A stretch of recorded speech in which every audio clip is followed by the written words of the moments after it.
오늘은 소리문답 81번 두 번째 시간입니다. 제10계명이 금하는 것 여기 나와 있는데요. 핸드아웃 보시면서 제 질문 읽겠습니다. 답을 읽어주시면 감사하겠습니다. 81번 제10계명이 금하는 것은 무엇인가? 제10계명이 금하는 것은 우리의 처지를 부족히 여기거나 이웃의 행복을 시기하거나 한하거나 이웃에 있는 모든 물건에 대한 불의한 행동과 감정이다. 네. 지난번에 그것에 대해서 얘기를 해보았죠. 그래서 그 10계명이 금지된 죄를 이 소리문답 답을 보니까 먼저 우리의 처지를 부족히 여기는 것, 또 이웃의 행복을 시기하거나 하나는 것, 그 다음에 세 번째로 이웃에 있는 모든 물건에 대한 불의한 행동과 감정이다, 이렇게 얘기를 나눴었는데요. 그래서 오늘은 그 7번째 토론 질문으로 우리는 왜 서로를 시기하는 것을 삼가야 하는가부터 볼 텐데, 그 이유는 다음과 같다고 하죠. 첫 번째 A를 보시면 같이 한번 읽어보겠습니다. A. 이 죄는 하나님께 매우 모욕적이며 그의 선하심에 큰 불명예를 반영하기 때문에, 여기 인용 구절로 나온 걸 보시면 마태복음 20장 15절인데요. 내 것을 가지고 내 뜻대로 할 것이 아니냐라는 이 말씀은 이 스토리가 예수님의 비유 가운데 예수님 그 일꾼들을 구하러 나갔던 주인이 여러 다른 시간에 일꾼들을 데려왔는데 맨 처음에 나가서 아침 일찍 구했던 일꾼들에게 한 데나리온 주기로 하셨고 맨 마지막에 11지에 들어온 일꾼들에게도 나중에 셈할 때 보시니까 한 데나리온을 준 거예요. 그러니까 먼저 왔던 사람들은 우리는 더 주겠지 했는데 알고 보니까 한 데나리온을 약속대로 주셨단 말이죠. 그래가지고 어떻게 이럴 수 있느냐라고 따지는 사람들에게 말씀하시는 것이 내 것을 가지고 내 뜻대로 할 것이 아니냐, 내가 선함으로 내가 악하게 보느냐 했어요. 그 얘기는 뭐예요? 그러니까 하나님께서 선하게 생각하시는 대로 골고루 나눠주신 것인데, 그래서 우리가 시기를 하면 그러면 하나님이 저 사람한테 이만큼 준 것이 불공평하고 옳지 않다라고 얘기를 하는 거죠. 하나님의 처사에 대해서 저희가 잘못했다고 얘기하는 거잖아요. 그래서 이 죄는, 시기하는 죄는, 서로를 시기하는 죄는 하나님께 매우 모욕적이다라고 얘기하는 거죠. 이해되시죠? 하나님이 우리 어떤 사람들은 재산이 많게 하시고 어떤 사람은 재산이 조금 있게 하시고 어떤 사람은 너무나 아름답게 하시고 어떤 사람은 조금 덜 아름답게 하셨어요. 그러면 그것에 대해서 우리가 시기하거나 불평하겠는가? 하나님이 하신 일이기 때문에 그럴 수 없다, 이런 말씀이죠. 여러분은 시기하지 않으시는 거죠?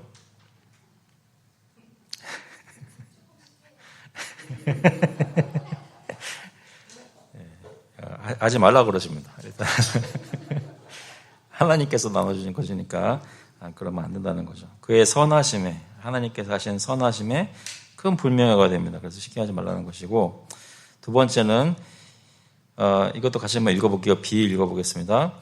이 죄는 마귀가 조장하는 것이며 우리를 마귀와 같이 만들기 때문에 마귀는 시기하는 영이다. 요한복음 8장 보니까 44절에 너희는 너희 아비 마귀에게서 났으니 너희 아비의 욕심대로 너희도 행하고자 하느니라. 시기한다는 것은 마귀가, 사단이 가졌던 그런 시기하는 마음, 욕심대로 행하는 것이다 라고 말씀하고 있고요. 세 번째로 시기하는 이 죄는 마음으로 살인하는 것이다.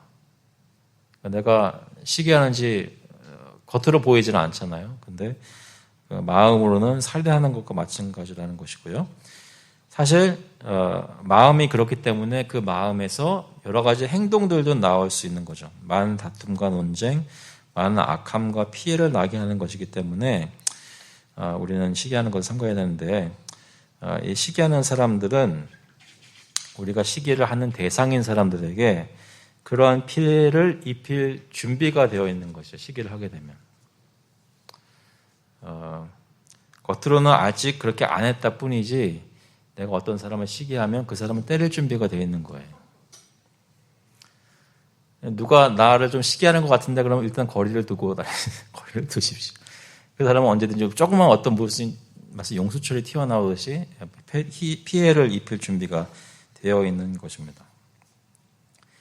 시기와 다툼이 있는 곳에는 혼란과 모든 악한 일이 있습니다. 했습니다. 야고보서 말씀에 3장 16절. D 같이 한번 읽어볼게요. 시기하는 이 죄는 우리 자신에게 매우 해롭기 때문에, 우리 자신에게 시기하는 죄가 어떻게 해로운지 몇 가지로 나눠서 토마스 빈센트 목사님이 설명하시는데요. 첫 번째는 우리 몸에 많이 해롭다고 합니다. 우리 몸을 낭비하게 하고 또 썩어지게 한다고 합니다. 그리고 병도 많아지게 되고 질병의 근본인 거죠. 시기하는 마음을 가지고 있으면. 물론 시기하는 마음 품었다고 다 병 걸린다 이런 말씀은 아니지만 보통 그렇게 몸에 축나는 일을 하는 것입니다. 잠언 말씀에도 같은 얘기를 하죠. 14장 30절에 평온한 마음은 육신의 생명이나 시기는 뼈를 썩게 하느니라. 뼈를 썩게 하느니라. 두 번째로 우리 영혼에 해를 주는데 시기하는 것은 우리 영혼을 뒤틀리게 하고, 여기 out of frame이라고 했는데요. 번역은 뒤틀리게라고 했습니다. 하지만 좀 더 일반적으로 우리의 영혼이 뭔가 해야 되는 것을 못하게 만들어버리는 거예요. 특히 하나님을 예배하는 의무를 행함에 맞지 않게 한다. 시기하는 마음을 가지고 있으면서 하나님께 예배를 제대로 드릴 수 없겠죠. 그래서 저희 교회 안에 그래서 조금씩이라도 시기하는 마음이 있는 만큼 저희가 예배가 방해를 받고 저희 영혼이 해를 입습니다. 베드로전서 2장 1절부터 같이 한번 읽어볼까요? 그러므로 모든 악독과 모든 기만과 시기와 모든 비방하는 말을 버리고 갓난아기들 같이 순전하고 신령한 젖을 사모하라. 이는 그로 말미암아 너희로 구원에 이르도록 자라게 하려 함이라. 구원에 이르도록 자라게 하려면 먼저 버려야 할 것이 있는데 그것은 악독과 기만과 외식과 여기 말하는 시기와 모든 비방하는 말을 버리고 영혼이 자라나는 것을 방해하는 것이기 때문에 버려야 하고 오직 순전하고 신령한 젖, 말씀을 비롯한 모든 하나님께서 주신 은혜의 수단들을 사용해야 한다는 것입니다.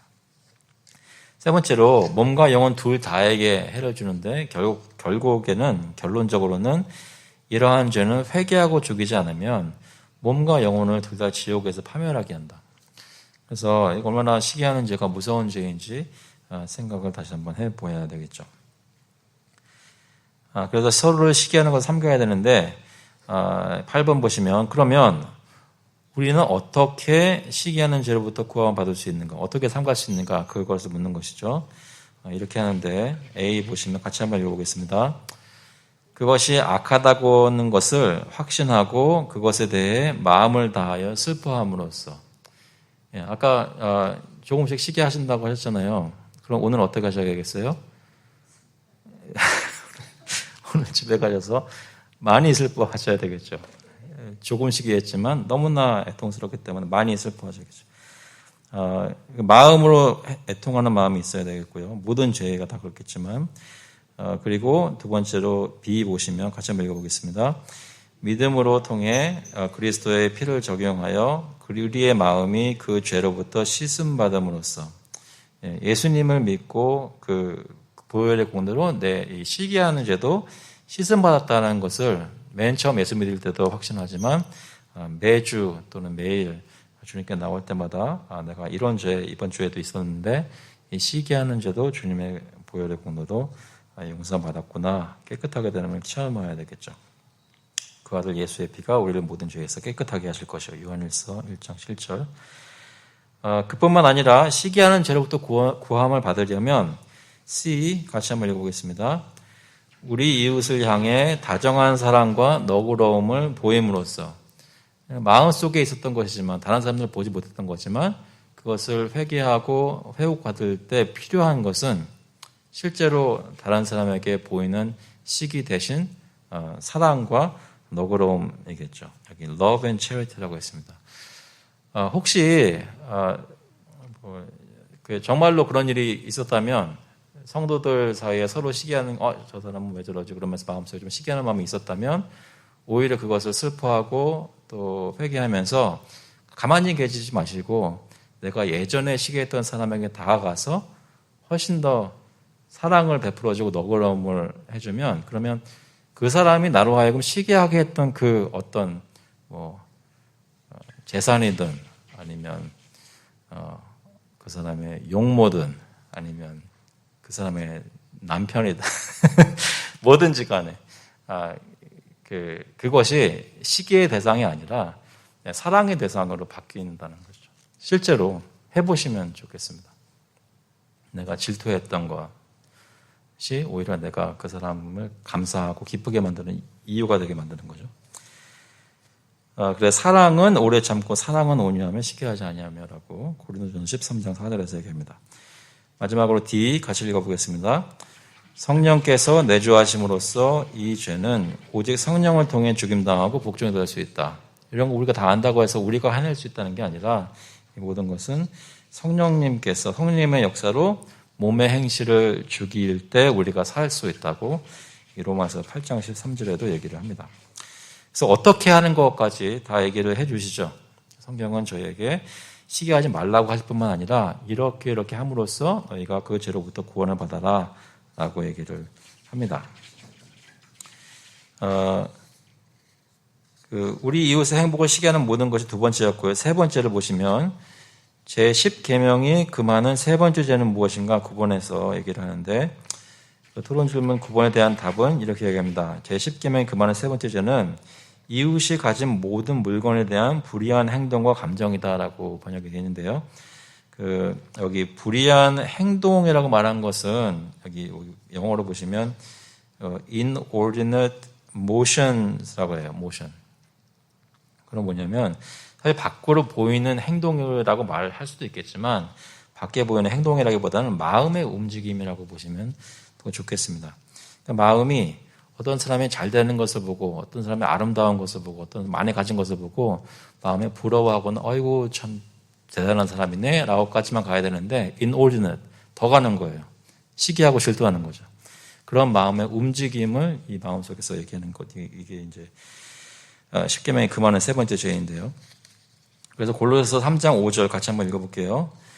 그러므로 땅에 있는 지체를 죽이라 곧 음란함과 부정과 사욕과 약한 정욕과 탐심이니 탐심은 우상 숭배니라. 여기 사욕이라고 번역된 말이 이제 원래 여기서 킹제임스 사용했을 때 inordinate motion, 이 불이한 감정을 얘기를 합니다. 이 세 번째 죄에 대해서 10번에 풀이를 하죠. 이 계명에서 금지되는 특별한 불의한 행동과 감정은 무엇인가? 그런 것은 무엇을 두고 얘기하는가? 보시면 우리 이웃의 것을 탐내는 것인데 어떤 것을 보고 움직임이 있었냐 하면 그의 집을 보고 아내를 보고 그의 남종을 보고 여종을 보고 소나 낙이나 또는 무엇이든지 그의 소유를 보면서 마음이 움직인 거예요. 왜 저 사람은 저게 있는데 나는 없을까? 그러면서 시기하고 탐내는 거죠. 내가 가질 수 있으면 어떨까? 실제로 그렇지 않나요? 실제로 그런 것들 경험해 보지 않으셨습니까? 예전에 어떤 얘기들을 들어보면 이런 얘기가 있어요. 그러니까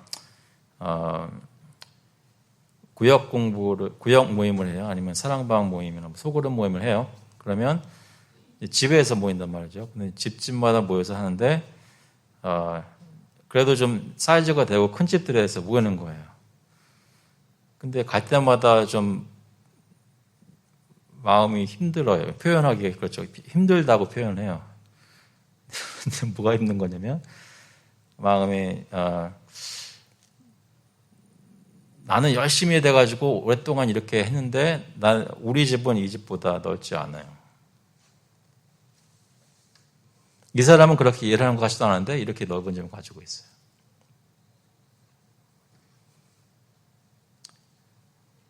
그래서 마음이 힘든 거예요.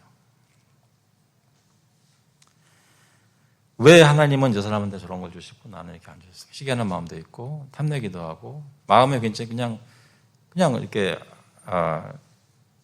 교회에서 하는 행사에 참여하면서 하는 건데 그러면서 나도 모르게 마음에 그냥 갑자기 막 부수적인 것을 이렇게 마음에 흔들리는 거예요.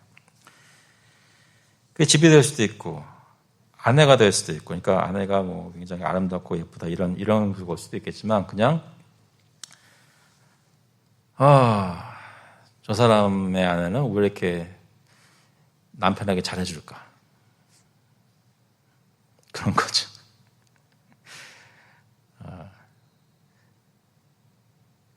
그렇게 느끼신 적이 아마 없을 거라고 생각을 하고 싶은데 어떠십니까? 대답하면 큰일 나겠죠.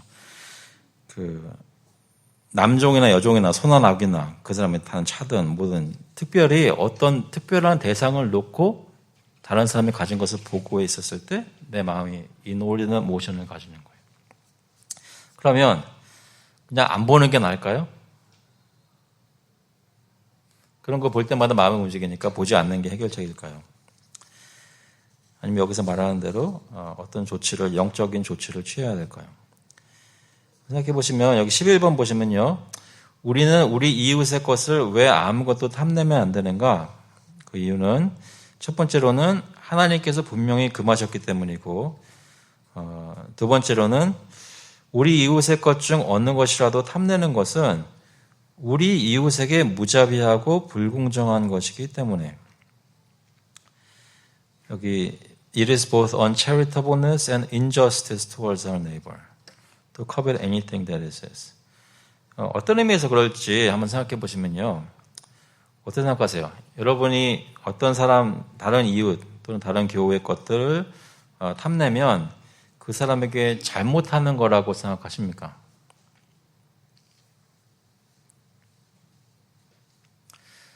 내 마음속에서만 일어나는 일인데 이 사람에게 아무런 피해가 안 간 거잖아요. 그렇지 않나요? 이 사람 사실은 이 사람이 좋은 삶을 누리고 있어서 내가 시기하는 건데, 내가 탐내는 건데 이 사람에게 내가 시기한다고 해서 이 사람에게 해가 될 게 뭐가 있어요? 이 사람은 잘 살고 있는데. 여러분 어떻게 생각하십니까? 어떻게 이 사람한테 무자비하고 불공정한 게 되나요? 내가 탐내는 것이. 어떻게 생각하십니까?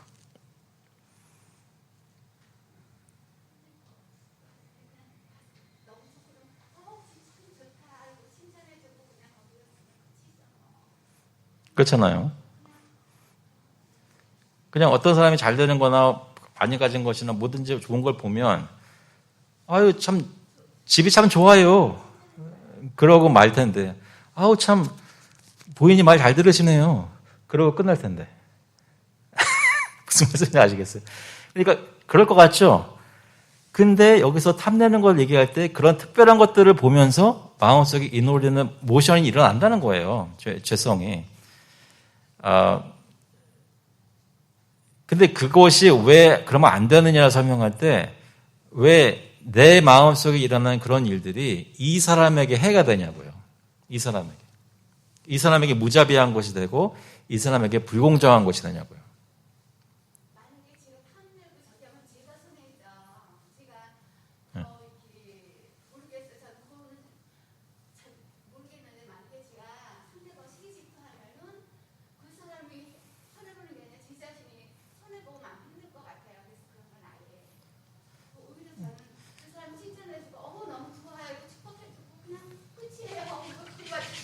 그러니까 무슨 말씀이냐면 우리 중에 어떤 분들이 시기 안 한다는 걸 얘기하는 게 아니라 만약에 우리가 탐내고 시기를 하면 그것이 어떻게 내 교회에 있는 교우에게 이웃에게 해가 되느냐라는 거예요. 내가 탐내고 있는 것 자체가. 첫 번째로는 하나님이 금하시는 거니까 하면 안 되고 두 번째로는 그것이 이웃에게 해가 되기 때문에 불공정하고 무자비한 것이기 때문에 하면 안 된다고 하는 것인데 왜 그러냐는 거죠. 내가 혼자 탐내고 내가 피해를 봐도 내가 피해를 보는 거지 왜 이 사람에게 피해라고 생각하는 그렇기 때문에 하지 말라고 하시는지 어떻게 생각하시나요?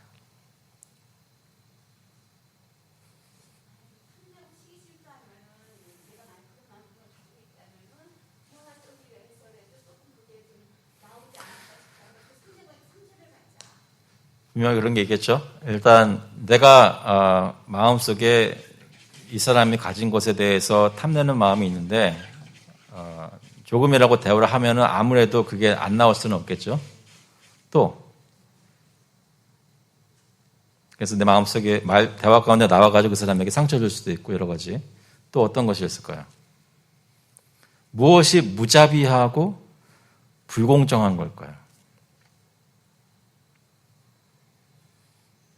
생각 없어요?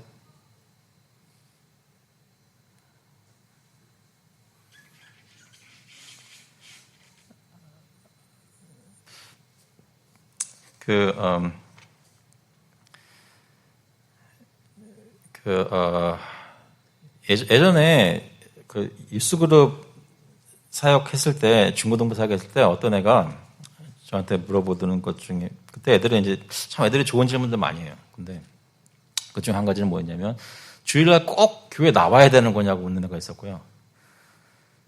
그게 꼭 해부턴이에요. 꼭 나와야 되는 거냐요. 그래서, 나와야 되는 걸로 했죠. 그랬더니 왜 꼭 나와야 되는 거냐요. 그래서 꼭 나와야 되는 거라고 계속 서로 같이 반복했던 기억이 나고요. 또 한 가지는 모든 사람하고 베스트 프렌드여야 되네요. 크리스찬이면 솔직히 성격이 맞는 사람도 있고 케미스트리가 되는 사람도 있는데 그 사람들하고 친해지는 건 당연한데 꼭 크리스찬이라고 해가지고 모든 사람과 베스트 프렌드가 돼야 되냐. 그렇게 묻더라고요.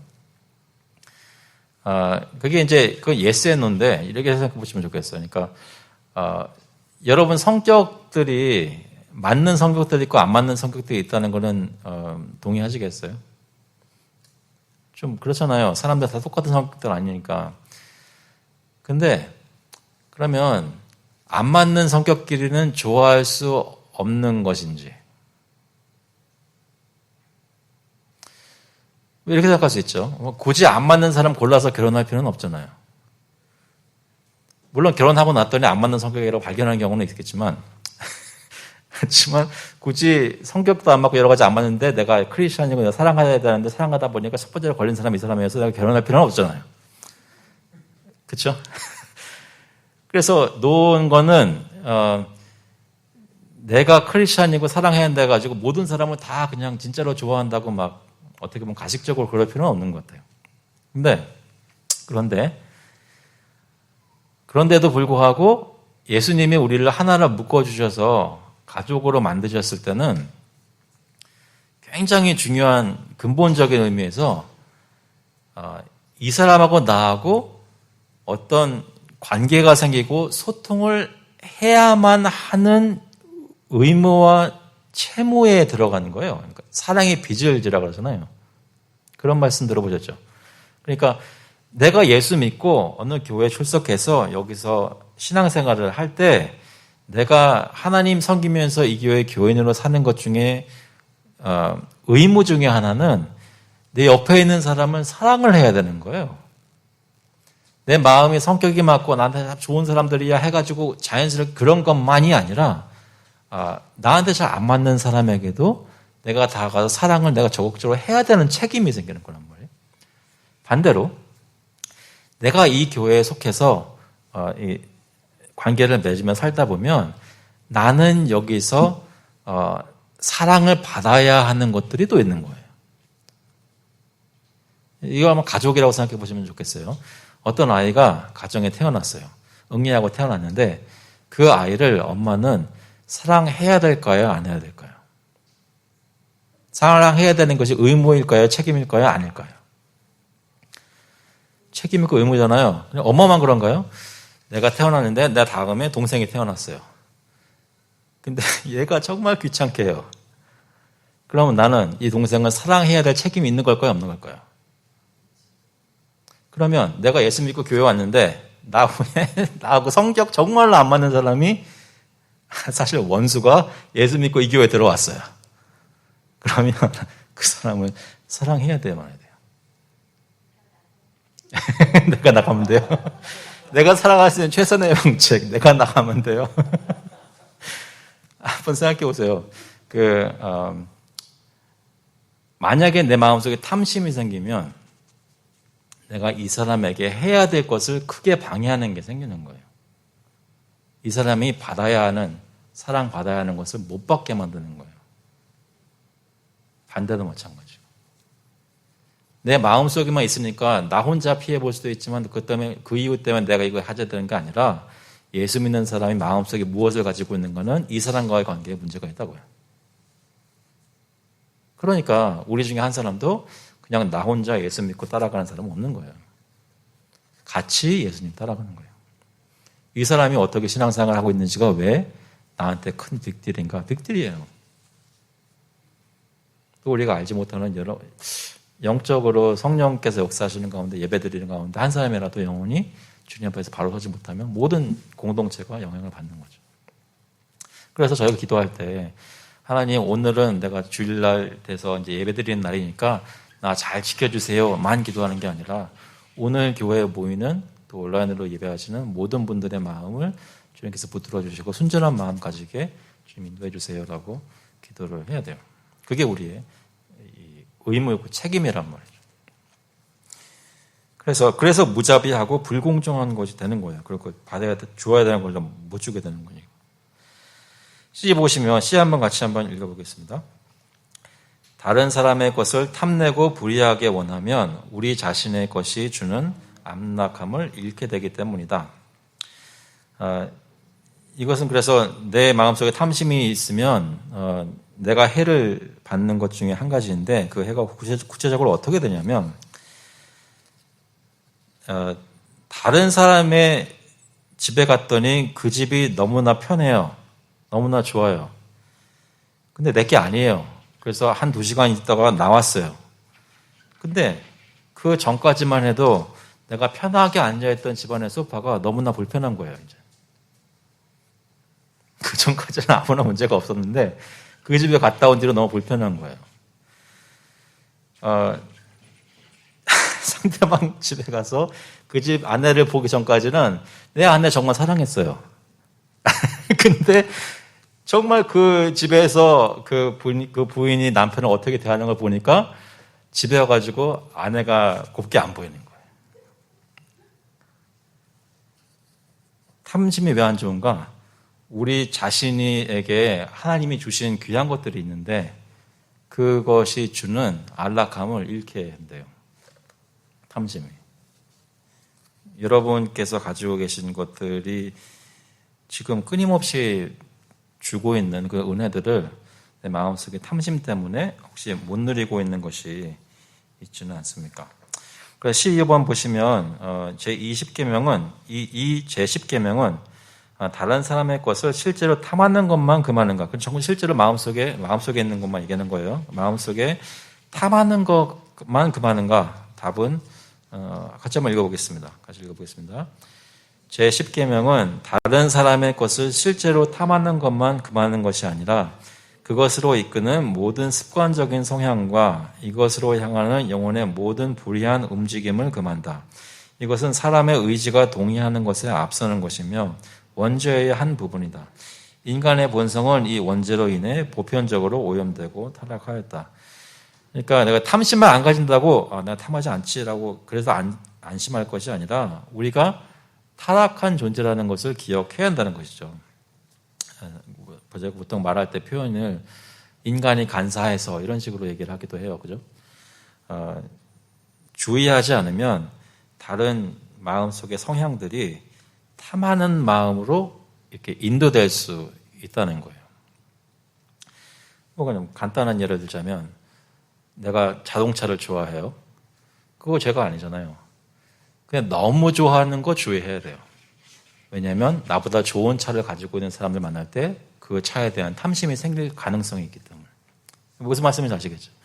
제 마음속에 여러 가지 다른 성향들이 있는데 그런 것들이 혹시 탐심으로 이루어질 수 있지 않을까 주의를 해야 된다는 것입니다. 우리가 연약한 존재라는 걸 인정하라는 거죠. 그런 말씀입니다.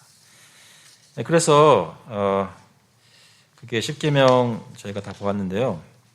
어떠세요? 10계명이 금하는 것, 탐심을 가지지 말라라고 하는 것 잘 지키고 계십니까? 네.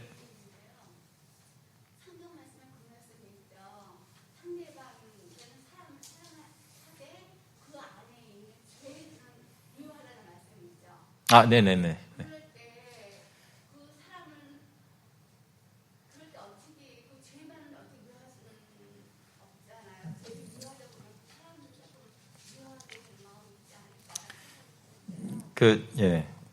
그러니까 보통 표현은 그 사람의 죄는 미워하되 그 사람은 사랑해라 이렇게 저희가 보통 얘기하잖아요. 근데 제가 예전에는 그것을 강하게 반대했었어요. 무슨 얘기냐면 성경에 보면 하나님이 이렇게 죄인들에 대해서 얘기하실 때 이렇게 뭐 시편이든 어디든 다른 데서 말씀하시는 걸 보면 이렇게 내가 너희는 사랑하나 너희가 행하는 죄만 미워한다라고 말씀하시는 것이 아니라 이 죄를 하고 있는 너희 악인들아 하고 하면서 퍼스널하게 미워하시는 진노를 퍼부으시는 거거든요. 사람이 그 죄에서 분리가 되지가 않아요. 그래서 성경에 나타난 그 죄라는 것은 그 죄를 행하고 있는 사람의 그 죄값을 가지고 하나님 앞에서 진노를 당하는 것을 얘기하기 때문에 우리가 보통 그 사람과 그 죄를 분리해서 생각하는 것은 불가능해요. 그런데 성경에 또 보면 분명히 죄인인데도 불구하고 그 사람을 사랑하시는 하나님의 모습이 나오잖아요. 그게 없었다면 예수님이 오시지 않았겠죠. 그래서 분명히 하나님께서 죄인들을 사랑하시는 것을 성경에서 보여주시고 우리에게도 서로 사랑하라고 말씀하십니다. 그래서 저희가 이걸 설명하려고 할 때 하나님은 사람은 사랑하시고 그 사람의 죄만 미워하시는 건 이렇게 설명을 하기도 하는데 그거 좀 부족한 설명이라는 거죠. 무슨 얘기냐면 오히려 더 성경적으로 좀 더 보자면 하나님은 원래 우리를 미워하시고 원수를 여기셨던 분이세요. 여기셔야 마땅한 분이세요. 우리가 하나님의 원수였어요. 우리가 행하는 죄만 하나님이 싫어하시는 행동이 아니라 우리가 하나님의 원수였다고요. 그런데 우리가 이해할 수 없는 기이한 것은 분명히 하나님이 미워할 만한 사람인데 왜 나를 하나님께서 사랑하신다고 하면서 예수를 보내주셨는가. 이게 이해가 안 되는 거죠. 그래서 근데 이게 너무나 감사한 거거든요. 그래가지고 십자가를 보면서 이해할 수 없는 하나님의 사랑 이렇게 얘기하는 거죠. 그럼 우리가 할 때는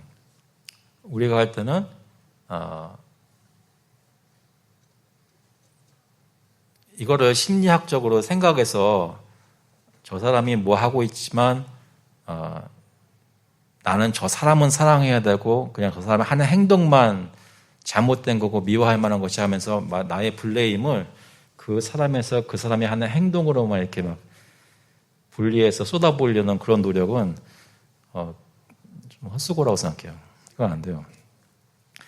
그냥 솔직하게 나 저 사람 진짜 미워.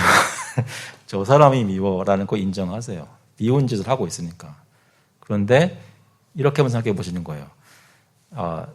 근데 저 사람 못지않게 내가 하나님한테 미운 짓을 하고 있었던 사람이었다는 거. 그거 기억하면 이 미운 짓을 하고 있는 사람을 사랑할 수 있는 그 복음이 주는 여유와 마음이 생길 수 있는 거죠.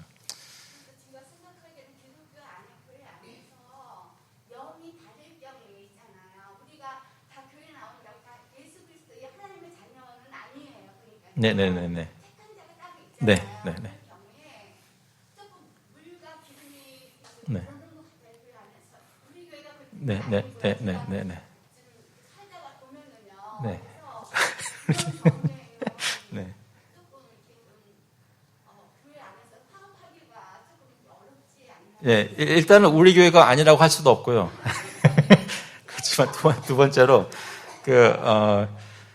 그게 이제 보통 말하는 그 가시적인 교회하고 눈에 보이는 하나님의 백성이라는 의미에서 가시적인 교회하고 실제로 하나님만 알고 계시는 눈에 보이지 않는 진짜 무형 교회 볼 때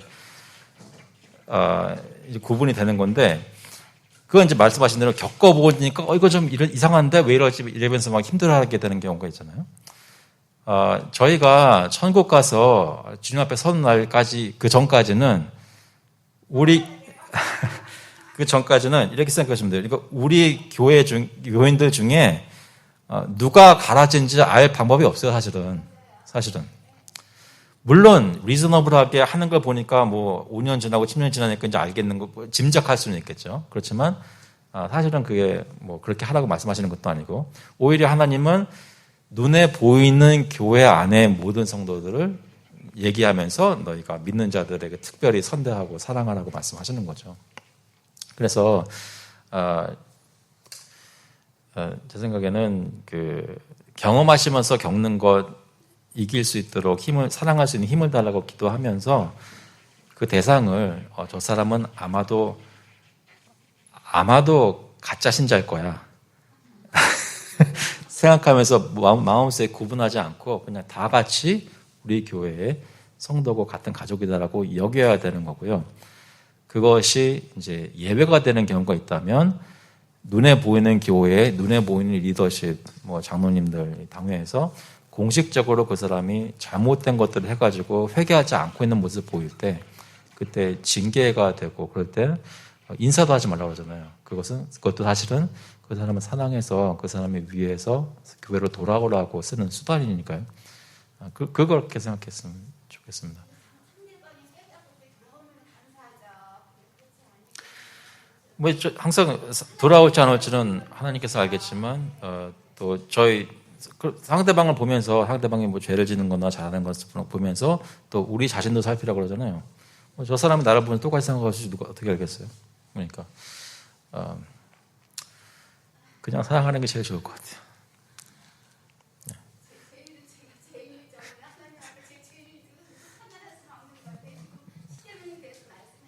네, 네, 네. 네. 이 말씀만 드리고 마실게요. 왜냐하면 십계명 이제 다 보시면서 여러 가지 저희가 더 깊이 알면 알수록 뭐 저희 자신도 걸리는 것도 있고, 그렇지 이 사람은 잘못했던 거였지 하면서 막 이웃에 대한 정죄가 확실하게 되는 것도 있겠죠. 말씀하신 대로 이제 교회에서 신앙생활 같이 하는데 어떤 사람이 잘못하고 있는 게 너무 눈에 보여요. 잘못하는 게 보여요. 그럴 때는 물론 주관적인 판단이지만 너무나 확실한 주관적인 판단이에요. 그럴 때는 어떻게 해야 될까요? 계명들을 배워먹고 보니까 나도 잘못하는 게 있었고 근데 이 사람도 잘못하는 게 좀 있었구나. 우리 교회가 어떤 다 보이기 시작해요. 그럼 어떻게 해야 될까요?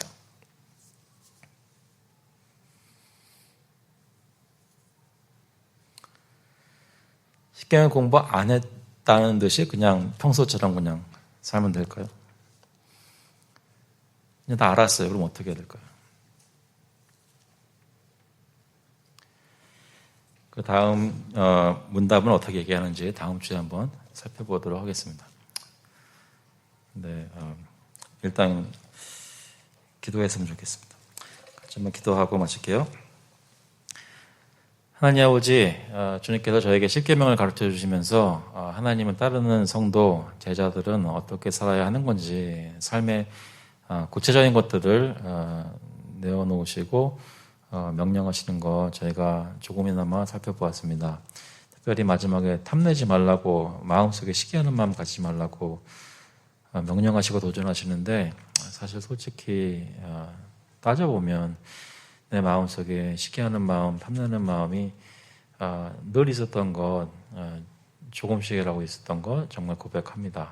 저희 이런 마음 주님께서 가져가 달라고 기도하지만 계속해서 부석부석 솟아나오는 나의 죄성이 발견될 때 주님 저희를 불쌍히 보시고 저희 마음이 절망하여서 포기하거나 아니면 하나님이 말씀하시는 것을 무시하고 아무렇지도 않은 듯이 행동하는 일이 없도록 오히려 그러한 죄악들 발견되는 것을 가지고 주님께 나와 주님의 긍휼을 구하고 변화하게 해달라고 성령의 역사를 구하는 저희에게 주님 인도하여 주시옵소서.